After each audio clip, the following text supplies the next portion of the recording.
Salam damai dan sejahtera untuk kita sekalian dimanapun kita berada.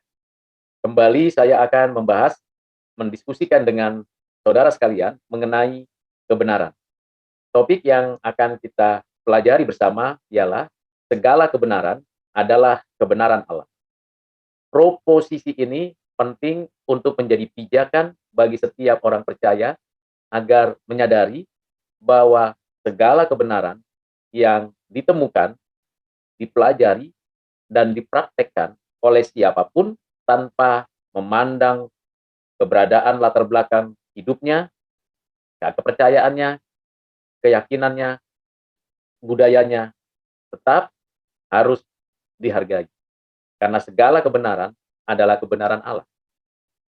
Kita diberikan kemampuan untuk mencari, menemukan, dan mensistematiskan segala pengetahuan, baik dari pengamatan indrawi kita, pengalaman kehidupan kita, observasi penyelidikan di alam semesta dalam lokus tertentu, sehingga kita dapat memformulasikan kebenaran-kebenaran tersebut untuk kita jadikan pijakan, arahan agar kita memproduksi berbagai perangkat, peralatan, dan benda-benda atau apapun yang dapat menunjukkan hasil yang bermanfaat bagi kita. Setiap orang memiliki kemampuan itu, tetapi tidak semua orang dapat dengan sadar, dengan sungguh-sungguh merumuskannya, sehingga berfaedah bagi banyak orang. Semua orang tahu apa itu pohon besar. Semua orang mengerti apa itu tanah, air, udara. Tetapi seberapa banyak orang dapat memanfaatkan pohon besar menjadi sebuah rumah yang indah untuk ditempati. Nenek moyang kita, para leluhur kita, memanfaatkan sumber daya alam, sumber daya hutan untuk membuat rumah-rumah adat yang indah itu. Di dalamnya terbukti ada kebenaran-kebenaran Allah, sehingga rumah-rumah itu benar-benar berguna bagi keturunan dari leluhur kita, nenek moyang kita.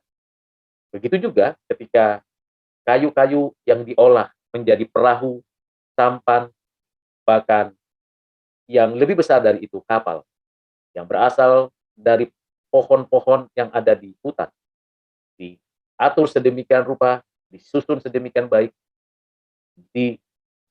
diberikan ukuran yang tepat, sehingga menjadi perahu atau kapal yang terbuat dari kayu-kayu yang mana pohon-pohon diambil dari alam.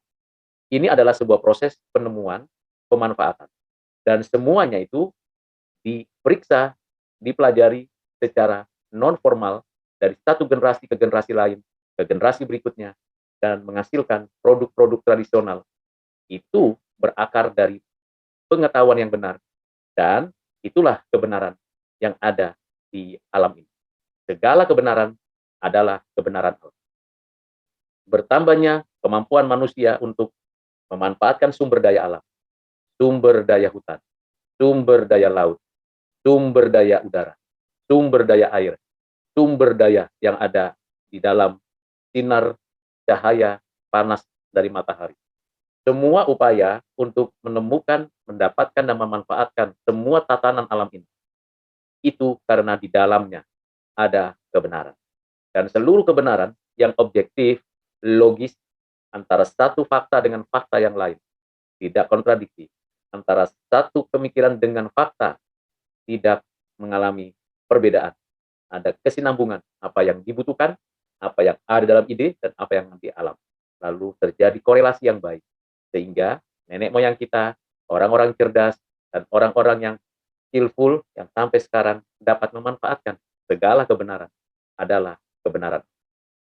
Secara teknis, setiap orang yang diberikan kapasitas untuk menyusun, membuat, memberikan suatu kemampuannya, mendapatkan pengertian-pengertian dari prinsip pengetahuan yang ada di alam secara sains, secara humaniora, secara sosial, dan secara seni, seluruhnya menjadi kebenaran yang dapat teruji. Sebab di dalamnya adalah kebenaran yang datangnya dari Allah, yang dikaruniakan Allah kepada siapa saja. yang agamanya berbeda, sukunya berbeda, rasnya berbeda, zamannya berbeda, bahkan generasinya berbeda.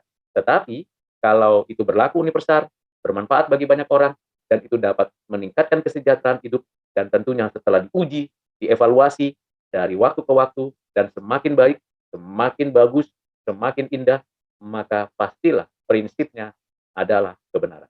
Dan segala kebenaran adalah kebenaran. Manusia dapat menemukan dan memanfaatkan kebenaran karena tiga hal penting. Yang pertama, manusia punya kapasitas, akal pikiran, manusia punya kemampuan untuk mengamati, menyelidiki, melakukan observasi, lalu merumuskan dengan berbagai cara, lalu dapat memanfaatkan sumber daya alam, sumber daya hutan, sumber daya air, sumber daya lautan, sumber daya udara, sumber daya yang ada di alam ini. Lalu yang kedua adalah manusia menyaksikan sendiri bahwa alam ini adalah baik adanya. Manusia mengerti dengan tepat bahwa ada keteraturan di alam. Ada hukum alam, baik pada diri manusia, pada hewan, tumbuhan, materi-materi di bumi dan alam semesta, ada hukum yang mengatur. Dan seluruhnya menjadi satu sistem kehidupan. Di sistem kehidupan inilah kita mengetahui ada keteraturan, ada kesaling kebergantungan, kesaling memahami kebutuhan, dan tentunya akhirnya menjadi satu sistem yang tidak terpisahkan. Manusia butuh apa yang ada di bumi. Dan apa yang ada di bumi ini membutuhkan manusia untuk mengelolanya agar lebih baik, lebih indah, lebih mulia. Dan yang ketiga, manusia diberikan otoritas, kekuatan dan kuasa untuk mengelola bumi dengan baik. Supaya ditemukanlah kebenaran-kebenaran Allah yang ada di alam semesta. Sebab segala kebenaran adalah kebenaran Allah. Mengapa kita diberikan otoritas, kekuatan, dan kuasa untuk mengelola bumi? Karena kita adalah image of God, gambar Allah, mewakili Allah, yang memiliki tanggung jawab mengelola bumi. Dan otoritas itu benar-benar dapat kita gunakan dengan sebaik-baiknya agar seluruh umat manusia, keturunan manusia, hidup sejahtera di bumi. Bapak, Ibu, dan Saudara yang kekasih dalam Kristus, kita sudah memahami bagian dengan tiga hal fondasi penting, bahwa segala kebenaran adalah kebenaran. Kalau ada orang yang bukan percaya kepada Kristus, yang bukan etnis kita, yang bukan orang yang memiliki visi yang sama, tetapi ketika kebenaran yang ditemukannya dan didapatinya, itu dapat dirumuskan dan diproduksi menjadi sebuah produk, baik itu mesin, baik itu elektrik, baik itu jasa, atau apapun, dan teruji memiliki kualitas baik, memiliki nilai-nilai kebajikan, maka itu adalah kebenaran yang datang dari Allah. Dan kita dapat memanfaatkannya tanpa keberatan hati nurani apapun.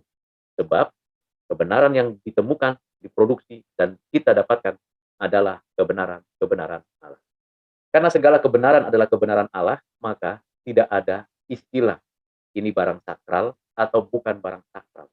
Ini barang keagamaan atau bukan barang keagamaan. Ini bersifat yang suci, yang satu tidak suci. Semuanya baik, teratur, dan indah. Karena itu yang Tuhan berikan, yang Allah nyatakan, yang Tuhan karuniakan kepada manusia. Jadi, mari kita kreatif untuk menemukan, memanfaatkan, dan memelihara kebenaran-kebenaran Allah itu dari generasi kita dan generasi berikutnya. Kiranya apa yang saya sampaikan bermanfaat dan dapat dikembangkan menjadi prinsip kehidupan dari zaman ke zaman. Tuhan memberkati saudara.